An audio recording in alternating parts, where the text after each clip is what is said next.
Marine Corps leaders struggle with how to train female infantry officers amid worries about standards. In 2018, a Marine general who heads the service's training command wrote about his concern that the pursuit of ensuring fair and equitable opportunity had allowed a female Marine candidate demonstrating dangerously poor performance to continue a key course. This could have resulted in a mishap, Major General Kevin Eames, the commanding general of Marine Corps Training and Education Command, wrote in an email to other Marine Corps officers obtained by military.com through a government records request. The candidate was undertaking the Corps' grueling 15-week infantry officer course. Did we let this second lieutenant go too sick, far before ending her training? Eames wrote in the email. Eames was serving as the commander of the Corps Training Command at Quantico, Virginia, as a 2-star general at the time he wrote the email. After a pair of other postings and promotion to lieutenant general, Eames returned to the same position in 2021, a job he still holds today. A training command spokesperson told military.com that Eames' email was to ensure the Marine was being evaluated at the appropriate level of performance, and that she was not being pushed beyond what is appropriate for safety. Nearly 90 pages of internal communications from Marine leadership regarding gender integration efforts at IOC obtained by military.com highlight growing pains as the Corps adapted its infantry officer training following the opening of combat arms to women in 2013. The Corps accepted its first female candidates at IOC in 2012 as part of a research effort. To date, the Corps has produced only a handful of women who have made it into the ranks of infantry officers. Major Joshua Pena, a training command spokesman, told military.com that 14 women have graduated from IOC. Only 9 women across the Corps are serving as Marine infantry officers, according to Marine Corps Manpower and Reserve Affairs. 2 female Marines hold platoon commander billets, and 1 is an 81mm platoon commander. Another female Marine is serving as a fires and effects control officer. The other 5 women hold infantry officer billets. The graduation numbers for women at IOC are very low compared to other difficult military courses, like Army Ranger School. Randy Tesor, a spokesperson for the Maneuver Center of Excellence at Fort Moore, Georgia, told military.com that 122 women have graduated from that program. Just over 60 days of training, Ranger School is often described as one of the toughest in the Army. The Defense Advisory Committee on Women in the Services, or DACOWITS, has in the past criticized the Corps IOC program, arguing that Ranger School has shown better success in graduating female candidates. However, Pena told military.com that attrition rates at IOC have gone down, though Training Command could not provide attrition data at the time of publication of this article. Pena added that due to improved selection processes and established preparatory training at the basic school, attrition at IOC has significantly reduced over the past few years. Attrition is primarily due to Marine students failing to meet graduation requirements or injury, he said. The emails obtained by military.com provide a glimpse into the Corps navigation of changes at IOC and how top-level leadership track the progress and performance of women at the infantry course, including an example of how leaders struggled with how to handle one candidate soon after the course was open to women. In early 2018, leadership at the Corps Training Command sent a flurry of emails over a 4-hour period regarding a dropped IOC female candidate due to her subpar performance and a range safety violation. Colonel Mark Klingon, the commanding officer of the basic school, emailed Brig. Jason Boom, the commanding officer of Training Command, a summary of the female IOC candidate's performance at the course. During a 6.45-mile hike with a 115-pound load, the female Marine student fell a couple of hundred meters behind during the last 2 miles of the march. During the Combat Endurance Test, or SET, she had trouble climbing a rope a second time on a double obstacle course, Klingon's email detailed. She also failed several tests during the SET that she had previously taken, the email reads.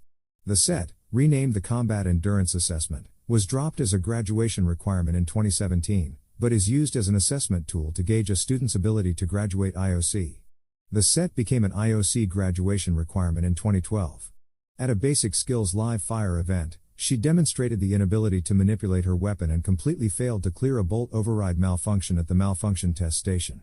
She also could not provide proper direction/coaching to get her classmate on target during the Buddy Pair Night live fire shoot. Ultimately, she failed at providing and receiving simple instruction, Klingon said in his email. She was unable to keep the barrel of her M4 and M203 out of the dirt and had to be told to clear the dirt out of her muzzle before continuing, a problem that could cause bullet fragments to go in unpredictable directions, potentially causing injury. The female candidate missed badly with her rocket and 2 40mm rounds. Ultimately, she was unable to properly employ any of her weapon systems and assess her surroundings, the email reads. During a squad attack live fire event, She was labeled a safety violator after she failed to appropriately clear her barrel mask while conducting fire and movement and consequently fired 3 rounds directly into the Seikan structure in front of her and had to be stopped by a safety officer, according to the email. A Seikan structure is a shock-absorbing concrete construction used to absorb and retain bullets during live fire training events. The female Marine student did not demonstrate the knowledge, decision-making, or will to complete the infantry officer course. She is an extremely humble officer that will be able to successfully lead Marines in another MOS, the email detailed. Her poor performance and safety violation prompted the emails from EMs, who questioned her length of stay in the course and worries of a potential accident. According to correspondence between Boom and EMs, this was the candidate's second attempt at IOC. The email further noted the candidate would be reclassified to another military occupational specialty, or MOS. Officers dropped for performance are allowed a second opportunity at IOC before being redesignated to a new job, according to Training Command. Military.com could not verify why the female candidate was dropped on her first attempt at IOC. Those who drop out of the course for medical reasons are also afforded another opportunity to complete IOC. Not all the emails contained negative assessments of female candidates at IOC. In the first half of 2018, Klingon noted to Boom that unlike some of their male counterparts, no female Marine fell behind or out of one of the 125-pound hike events. Some emails contained assessments of average to above average for female candidates at IOC. The Corps graduated its first female Marine IOC student in September 2017. Marina Hyrule, the first female IOC graduate, would go on to become the Corps' first female infantry platoon commander. Boom is now a Major General and currently serving as the Inspector General of the Marine Corps. He declined to be interviewed for this article. Klingon was promoted to Brigadier General and served as Assistant Deputy Commandant for Combat Development and Integration and Deputy Commanding General of Marine Corps Combat Development Command. A Marine spokesman told Military.com that Klingon is now with U.S. European Command. He did not respond to a request for comment. As the Corps accepted women into IOC, it made a number of changes to its pipeline meant to ensure that the standards were necessary and not unfairly hindering success for women. But nonetheless it took nearly 5 years for the first woman to graduate the punishing course. The Corps has maintained that its changes to the IOC pipeline were designed to better meet fleet training requirements and standards. A controversial exercise, which gained the attention of then Marine Commandant General Robert Neller, was a physically demanding march known as the Weapons Platoon and Company Hike, where IOC students carried up to 150 pounds for 7.5 miles. We focused in the past on the 150 pounds load because that is what has been questioned by others. As you know, none of our females have gotten to the point in the POI, Program of Instruction, to attempt the 150 pounds load march, Lieutenant General Robert Walsh told Neller in a 2017 email. And we were called on Walsh further detailed in the email with Neller that enlisted Marines conducted the same hike, but the heavy weight could be rotated amongst the unit during the hike, based on training and readiness standards. None of the male IOC students have failed the hike with a 150-pound really load, tests the Marines' Walsh told ability Neller. to do their Walsh served as the Commanding General of Marine Corps Combat Development Command, and the Deputy Commandant for Combat Development and Integration. our last range that He we is have to retired run from the Corps. in order Walsh did not respond to a request for comment.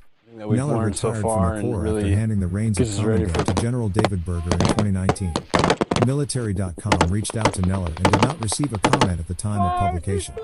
The Corps eventually altered the hike, allowing IOC Marine students to share the weight among the unit. The hike was also modified from a non-stop, forced march to a tactical displacement with various stops and the establishment of firing positions along the movement. This better reflects the tactical employment of these weapons systems in the fleet, Boom said in a late 2017 email. Informed by the 2018 Course Content Review Board, conducted every 3 years, changes to hiking movements were done to better reflect current operational requirements and the employment of Marine Corps infantry units, Pena told Military.com. Sean Snow is a freelance reporter and Marine veteran. He previously reported for Military Times covering the Marine Corps and overseas operations.